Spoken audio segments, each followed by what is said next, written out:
এবার সরাসরি চলে যাচ্ছি আপনাদের প্রশ্নে। মোহাম্মদ হোসেন বলছেন, আপনার কি মনে হয় বাংলাদেশ কি পারবে 2027 ওডিআই ওয়ার্ল্ড কাপ জিততে? এটা আমারও প্রশ্ন। এই প্রেশারটা দিয়ে লাভ নাই। আপনারা নিজেদের খেলাটা এত খেলেন, দূর চিন্তা করার কি দরকার? আপনাদের খেলাটা এনজয় করেন। হ্যাঁ, খেলাটা এনজয় করেন, এটাই হচ্ছে ব্যাপার। এবং এনজয় করে আপনি যতদূর যাবেন আমরাও ততদূর পর্যন্ত এনজয় করতে চাই। এই খামোখা প্রেশার নেওয়া, এই ওয়ার্ল্ড কাপের মাঝখানে হতাশ হয়ে যাওয়া, এই কষ্ট পাওয়ার আমার কাছে মনে হয় যে আর আসলে দরকার নেই। ব্রাজিলের মতো। হ্যাঁ হ্যাঁ, ব্রাজিলের মতো। আচ্ছা, দেখেন আয়ান রহমান বারবার হেক্সার চিন্তা করে আইসা কি দরকার আছে হার্ট হওয়ার? না, সেটাই একটু টাইম দরকার। 5টা জিনিস 5টা কাপ হজম করতে তো সময় লাগে। করতে থাকেন, বাকি পুরো জীবন পড়ে আছে। আয়ান রহমান, গতকালকে বাবর আজমের সেঞ্চুরি দেখার জন্য কতটা মুখিয়েছিলেন? ওয়েস্ট ইন্ডিজের বিপক্ষে 88 রান করার পর রান আউট হওয়াটা কতটা কষ্টকর? বাবর কি আসলেই তার আগে সেই ফর্মে ব্যাক করতে পারবে কি না? ভাই 2022 সালে লাস্ট তিনি সেঞ্চুরি করলেন।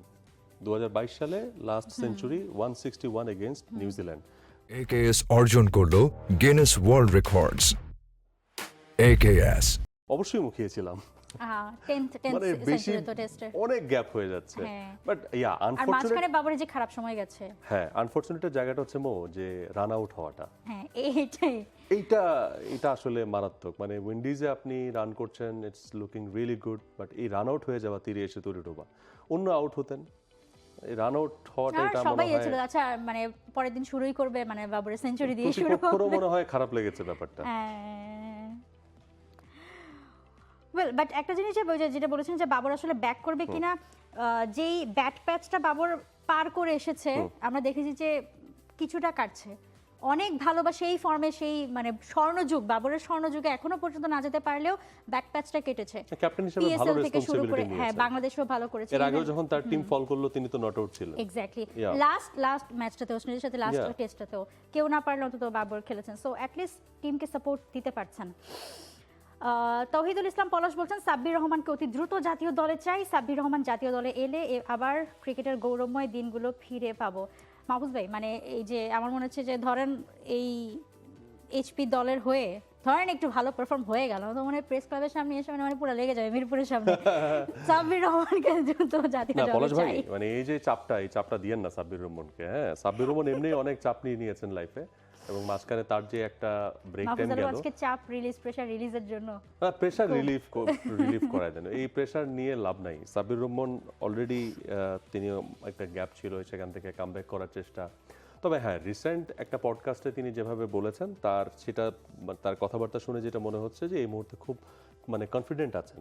এই সময়টাতে যদি তিনি কামব্যাক করতে না নট পারেন, অনলি না, আপনি সাব্বিরকে যখন জিজ্ঞেস করবেন হ্যাঁ কেন ফিরবো না জাতীয় দলে, সুযোগ পেলে অবশ্যই খেলবো। প্র্যাকটিসটাও দেখলাম যে খুব ভালো। হ্যাঁ, বড় বড় ছক্কা হাঁকাচ্ছেন। সো লেটস সি তিনি কতটা এক্সিকিউট করেন মাঠে। তার ফেরাটা আমার কাছে মনে হয় বাংলাদেশের ক্রিকেটের যারা ফ্যান ফলোয়ার্স আছেন, they will love it. Just imagine যে বাংলাদেশ দলের ফিনিশার হিসেবে আমরা সাব্বির রহমানকে ফিরে পেলাম। মানে he has to do it first. Yeah, okay, Mohammad Zahidul Islam বলছেন, বিপিএল নিয়ে সর্বশেষ আপডেট কি? বিপিএল কি হবে এবার? লাস্ট যে মিটিংটা হয়েছে বিসিবির, সেখানে ওই দিনই তো প্রচুর কানাঘোষা আমরা শুনছিলাম, বিপিএল হবে না হবে না হবে এরকম এইরকমই না, যেটা মানে লাস্ট প্রেস কনফারেন্সে বোর্ড সভাপতি যেটা বললেন যে এইভাবে তিনি করতে চান না, মানে হ্যাঁ, এটাও আপনার কি মনে বলছেন না হয়? যে এবার করব না, হ্যাঁ, হ্যাঁ। কিন্তু তিনি আবার এটা স্পষ্ট করে বলেছেন যে অবস্থায় আছে এই সমস্যা নিয়ে আমরা করব না। করলে ভালোভাবে, না করলে নাই। তো এটার উত্তরটা হচ্ছে এরকম যে আসলে এই বিপিএলটা হচ্ছে না, কারণ এই সময়ের ভিতরে টিম গোছানো এবং বোর্ড সভাপতি যেভাবে চাচ্ছেন সেভাবে আসলে তা মানে সবকিছু গুছিয়ে এনে বিপিএলটা করা, এটা বোর্ডের একাধিক মেম্বার তারা কিন্তু দেশের মেইনস্ট্রিম একটা গণমাধ্যমে অনেকেই বলেছেন যে এটা আসলে সম্ভব না, হচ্ছে না। তো সেই সূত্র ধরে আমরা যদি আপনাদেরকে আশ্বস্ত করি যে না, বাট ওই যে বোর্ডের একটা খবর খবর হচ্ছে যাচ্ছে বিপিএল না হয়ে অন্য একটা টুর্নামেন্টও সেই সময় হতে পারে, ক্রিকেটাররা যাতে বসে না থাকে। এটা তো আমরা আসলে বললাম আমাদের এই প্রান্ত থেকে, কিন্তু বোর্ড কি চিন্তা করছে? আই থিংক দে শুড, কারণ দেখেন ওই ডিসেম্বর জানুয়ারি সবাই মুখিয়ে থাকবে, শীতকালে বিপিএল এর সেই গরম উত্তাপ। আদারওয়াইজ ফিনান্সিয়াল লস আছে এখানে অনেকের, অনেক প্লেয়াররা ওয়েট করে বিপিএলটার জন্য। মোহাম্মদ শাহাদাত বলছেন, বাংলাদেশ অনূর্ধ্ব 19 দল 4 দিনের ম্যাচ কেন খেলে না, যেখানে এই 19 দল থেকে জাতীয় দলে প্লেয়ার বেশি উঠে আসে, অথচ দেখুন ইন্ডিয়া, অস্ট্রেলিয়া, ইংল্যান্ড, শ্রীলঙ্কা অনূর্ধ্ব 19 দল নিয়মিত সিরিজ খেলছে।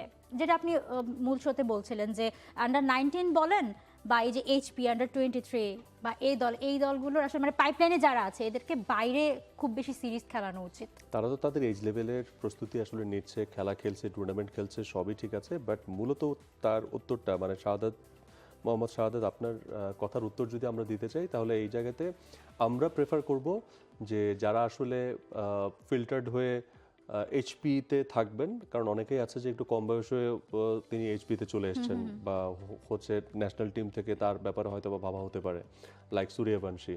So he is 15, but it's not necessary যে আপনাকে 19 বছর পার হইতে হবে তারপর আপনি ন্যাশনালে খেলবেন।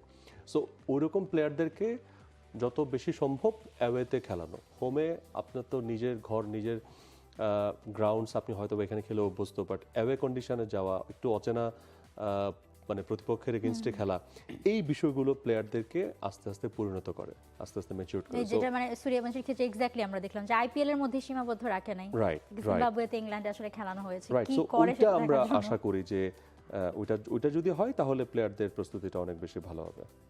Well, thank you so much আপনাদের প্রশ্নের জন্য এবং অসংখ্য ধন্যবাদ একই সাথে সময় দেওয়ার জন্য। দ্য ক্রিকেট শোতে শনি সোম 3 দিন আমরা হাজির হয়ে যাই ক্রিকেটের আপডেটস নিয়ে। দ্য ক্রিকেট শোতে দেখতে ভুলবেন না টি স্পোর্টস এবং T Sports ডিজিটালে। For more updates, subscribe to our YouTube channel and click on the bell icon. Follow us on Facebook and Instagram. Download T-Sports app to enjoy exciting games and highlights. Visit tsports.com.